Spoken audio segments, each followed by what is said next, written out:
Magandang araw po. Ito po ang DTF printer ng 888 Bacolod. So, ito po yung printer head area. Ito naman po yung capping.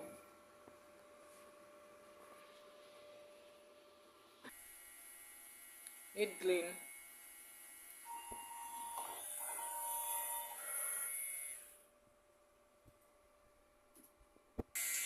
Pagkatapos po nating mag-clean, punasan po natin ang wiper at saka yung capping.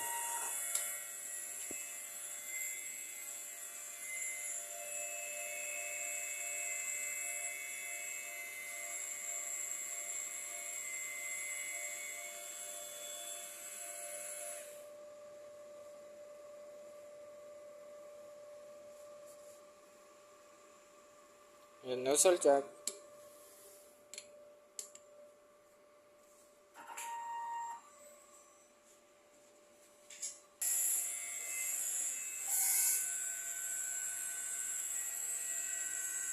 Yan naman po ang output ng aking nozzle jack.